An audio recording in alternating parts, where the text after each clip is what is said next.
Halo teman-teman, kali ini admin akan melanjutkan alur cerita Si Xingyi Season 5 episode 12, di mana pada episode sebelumnya utusan dari istana surgawi bayangan gelap datang ke kota kuno untuk merebut api abadi, sehingga terjadilah pertarungan antara utusan kegelapan dan Tan Sangsang. Utusan kegelapan berlari meninju Tan Sangsang sehingga Tan Sangsang terdorong mundur. Utusan kegelapan terus menyerang dan berhasil membuat Tan Sangsang terjatuh. Melihat itu, San Wujing langsung menerjang maju dan menyerang dengan pedangnya, tapi serangan itu dapat ditahan oleh utusan kegelapan. Wujing merasakan bahwa utusan itu memiliki kekebalan dan kekuatan yang luar biasa, sehingga dia menggunakan kekuatan badai pasir untuk menyerang secara diam-diam pada titik lemah utusan kegelapan. Utusan kegelapan yang awalnya meremehkan Wujing sedikit dibuat kesulitan karena kelincahan Wujing dalam badai pasir itu.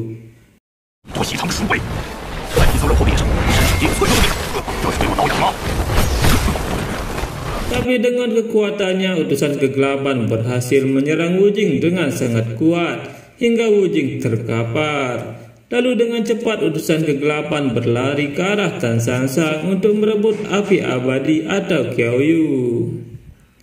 Tapi Wujing dengan cepat bangkit dan menebas punggung utusan kegelapan hingga membuat utusan kegelapan itu kesal. Pertarungan mereka pun akhirnya berlanjut. Dan melihat itu, Tan Sangsang maju ke depan untuk membantu Wujing. Mereka berdua akhirnya mengeroyok utusan kegelapan sehingga membuat utusan kegelapan mengeluarkan kekuatannya yang sebenarnya.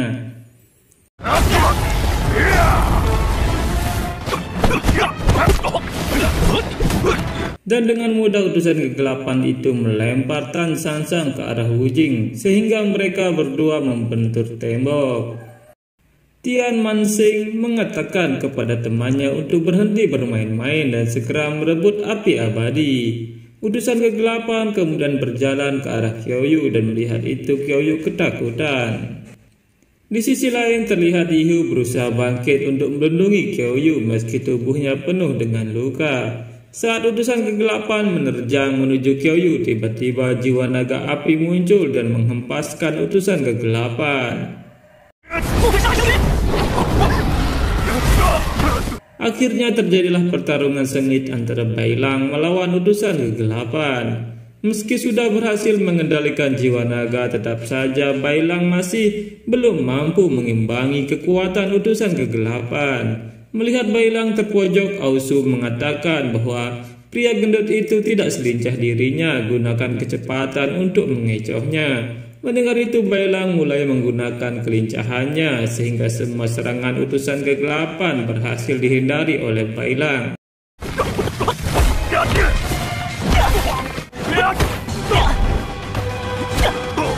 Dan saat ada kesempatan, Bailang menyerang balik. Melihat itu, Ausu tertawa sambil mengatakan bahwa ini pertama kali dia melihat dewa dipermainkan oleh iblis. Tentu saja itu membuat utusan kegelapan murka dan dia menerjang dengan cepat ke arah Bailang hingga membuat Bailang terpental. Melihat utusan itu, Bailang teringat akan dewa yang pernah dia kalahkan. Utusan itu mengatakan, "Aku tidak akan mati meski terbakar di pavilion Zhangxin." Bailang kemudian mengingat bahwa mereka memang pernah bertarung dan Bailang berhasil mengalahkannya dengan kekuatan jiwa naga api. Dia adalah Dewa Ziqian yang menunggangi anjing, dan inilah saatnya Dewa Ziqian membalaskan dendamnya kepada Bailang yang telah membakarnya hidup-hidup. Tapi tiba-tiba saja Bailang meminta maaf kepada Ziqian karena telah membuatnya menderita. Tentu saja itu membuat semua orang terkejut, dan Ziqian terlihat murka lalu mengeluarkan kekuatan kegelapannya sambil mengatakan agar Bailang meminta maaf di neraka. Mulai menerjang ke arah Bailang dan memukulnya secara bertubi-tubi hingga akhirnya Bailang jatuh menghantam tanah. Melihat kekuatan Ziqian, Tan Sangsang mengatakan bahwa kekuatan dewa yang jatuh sekarang menjadi lebih kuat dan dia menjadi seperti binatang buas. Saat mereka sedang fokus melihat Ziqian, Tian Manxing terlihat sedang merapalkan mantra dengan memegang sebuah buku. Tan San Sang menyadari akan ada bahaya sehingga dia memperingatkan murid-muridnya untuk berhati-hati. Tiba-tiba dari dalam tanah muncul banyak mayat hidup. Semua prajurit mayat hidup mulai menyerang Tan San Sang dan dengan lincah Tan San Sang menangani serangan mayat hidup itu.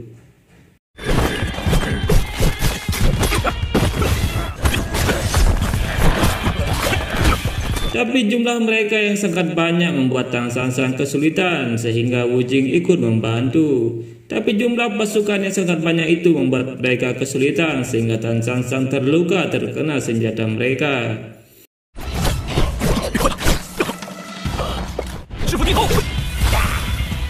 Di sisi lain terlihat pasukan mayat hidup mulai bergerak ke arah Qiao dan melihat itu Aosu turun untuk melindungi Qiao.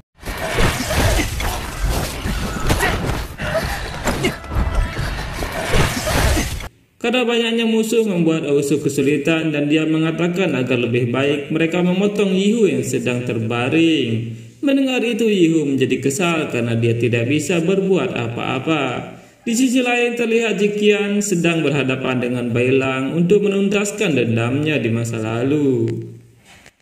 Saat itu terlihat pasukan mayat hidup menyerang Qiao dan Yihu, tapi Tan San Sang datang melindungi mereka. Meski berusaha melawan, Tan San Sang mulai terluka oleh serangan dari pasukan mayat hidup.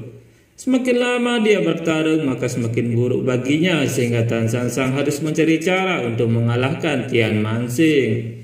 Di sisi lain, Bailang terlihat masih dihajar habis-habisan oleh Ziqian dan itu membuat Bailang marah. Bailang akhirnya mengeluarkan jiwa naga api dan mengurung Ziqian. Tapi jiwa naga api tidak mampu membakar tubuh Ziqian. Ziqian mengatakan bahwa tidak ada satupun api yang bisa membuat dia kesakitan lagi. Ziqian mengingat saat dia menderita dan dia tidak terima dikalahkan oleh Bailang, sehingga dendam dalam hatinya membuat dia jatuh dan menyerahkan hidupnya pada Dewa Kegelapan Yuanxi. Kekuatan kegelapan akhirnya memberikan dia kekuatan yang melebihi kekuatannya sebelumnya. Kekuatan kegelapan itu akhirnya menghancurkan jiwa naga api milik Bailang dan dia berhasil mencekik Bailang. Ziqian menghajar Bailang berkali-kali dan dia memang sangat menunggu momen di mana dia bisa membalaskan dendamnya.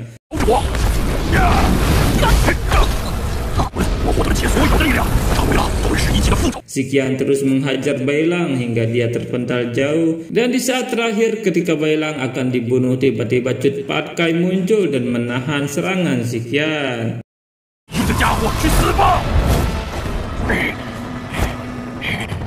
Sekian episode kali ini, kita akan bertemu pada video berikutnya. Bye bye.